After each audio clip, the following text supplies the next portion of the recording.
আজ থেকে শুরু হয়েছে চলতি বছরের এসএসসি ও সমমান পরীক্ষা। এবার এসএসসিতে মোট অংশ নিচ্ছে ১৯,২৮,১৮১ জন শিক্ষার্থী।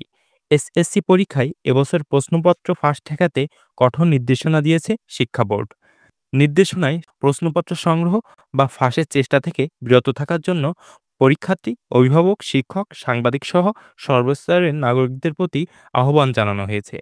এছাড়া প্রশ্নপত্র ফাঁস সংক্রান্ত গুজব ছড়ানো, নকল বা অসাধু উপায় অবলম্বনের সঙ্গে জড়িতদের বিরুদ্ধে আইন অনুযায়ী কঠোর শাস্তিমূলক ব্যবস্থা গ্রহণ করার কথা বলেছে শিক্ষা বোর্ড কর্তৃপক্ষ।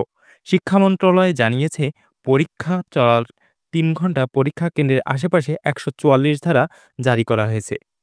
পরীক্ষা চলার সময় কেন্দ্রের আশেপাশে ২০০ গজের মধ্যে পরীক্ষা সংশ্লিষ্ট নন এমন কোনো ব্যক্তি চলাচল করতে পারবেন না।